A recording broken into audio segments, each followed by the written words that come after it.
ส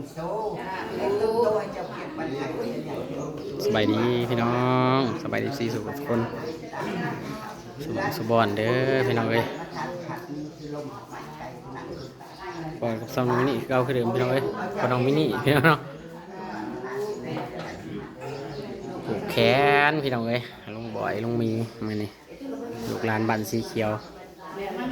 ปอดต่อแขนหน่อยพี่น้องเอ้ย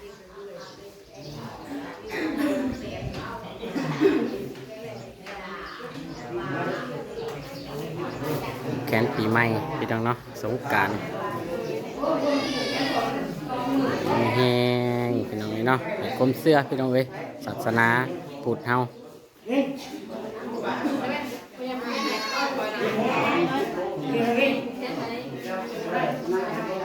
ไปน้ำบางกล้องแม่นะกองแม่เพิ่นบ่เนี่ย เต็มเลยบางกล้องแม่เต็มเลยไม่มีใครรู้หรอกจะไปดูตอนไม่รู้ได้ไง ก็บอกอยู่ว่าหน้าบางตอนไหนถามก็แล้วทำเลยไม่มีหลักฐานอ๋อกับ10 นาทีหนึ่งให้ป้ากับ10 นาทีเดี๋ยวป้าเด้อมาละ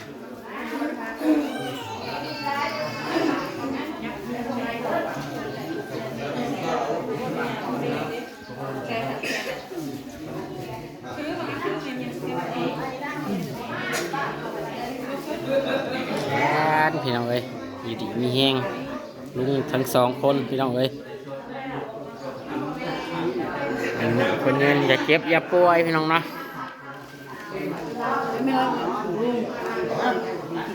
โง่ปลาเถาไก่สิผูกแขนให้พี่น้องเอ้ยโอ้ยปลาเถาไก่สิผูกแขนให้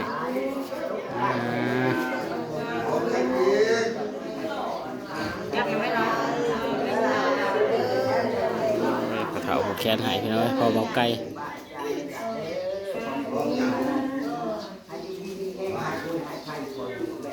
สาธุเคยละผูกแขนในร้านเคยพี่น้องเอ้ยปลาเถาคนเงินพี่น้องเอ้ยน้องพ่อใหญ่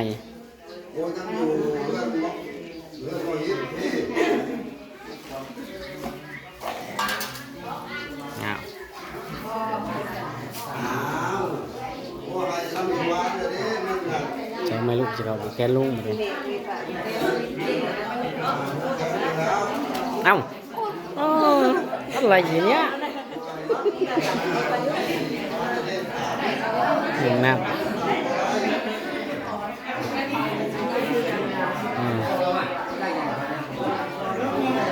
ลูกหลานพี่น้องเอ้ย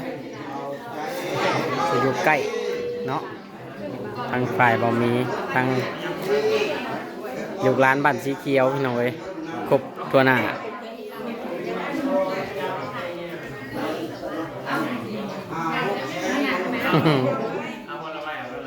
เบิ้งแล้วมันมีอ่อนเด้มันลมในห้องเลยลม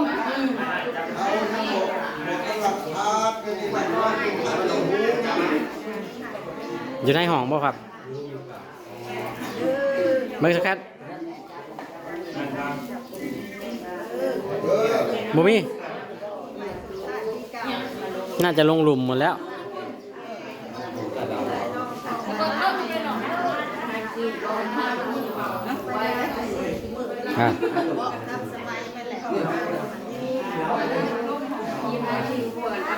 อุ้ย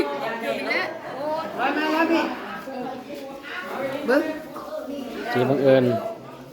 ผูกให้ลุงเท่าไหร่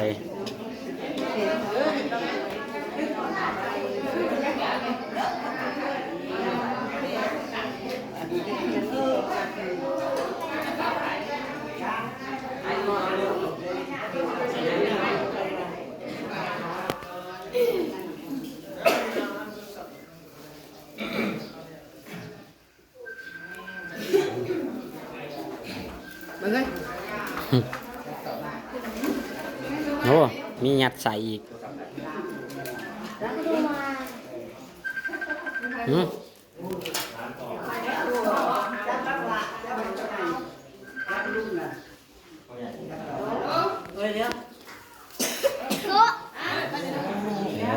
เชื่อ เอ็ดอีกก็มาดีนะช่วยไปหน่อยเนี่ยขาลูก มันทำเอาหน้าหรือเปล่าวะไอ้บังเอิญเนี่ยสร้างภาพเนาะสร้างภาพในจักหน่อยพี่น้องเอ้ยเจบังเอิญไป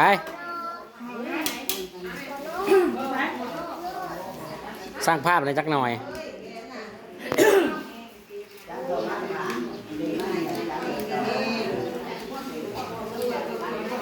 โอ้ยใส่รถใช้มือรถ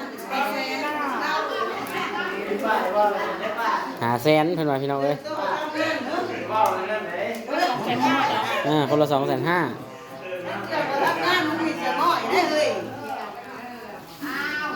แม่มันนี่จัดหนักจัดเต็มเพิ่นว่า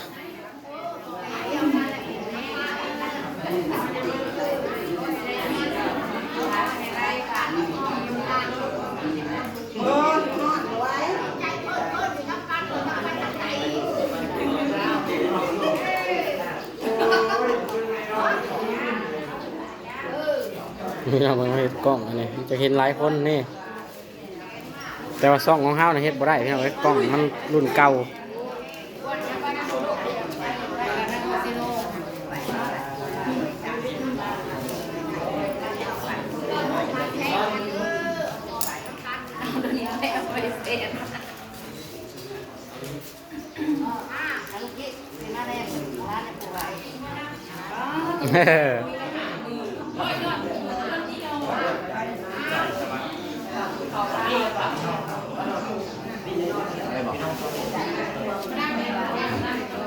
ครับ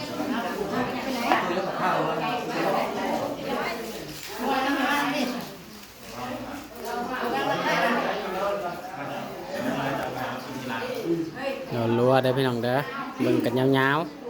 ๆเบิ่งกันยาวๆเด้อพี่น้องเด้อเอ้าแม่มันนี่ไปได้แล้วบัดนี้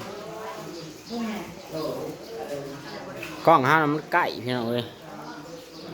แบบจะคือกล้องซูมเนี่ย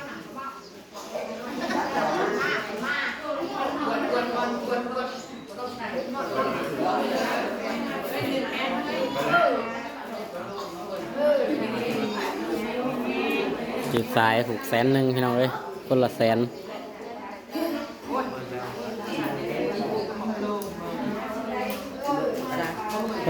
ไหวทุกที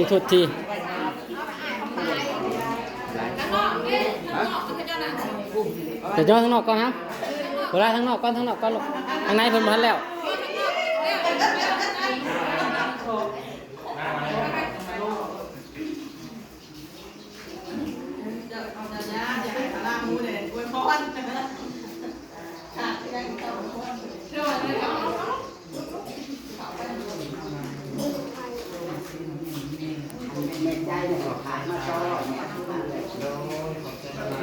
เดี๋ยว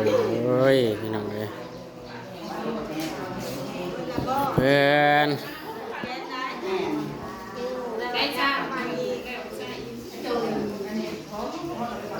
ลูกหลาน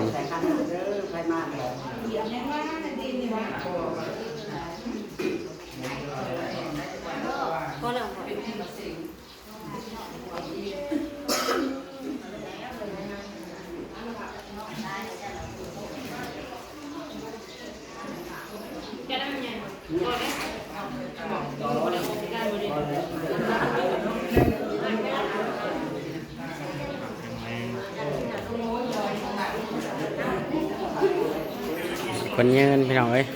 เจ็บแล้วใครจะสูงเด้อ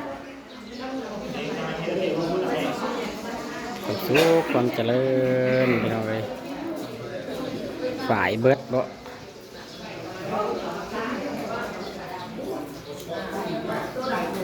เนี่ยไปหาบุกปลาเข่ามาให้ช่วยเพิ่นกินก่อนพี่น้องเอ้ยมันเรียกลายผู้ใดก็ได้เรียกลายทางไปตะอี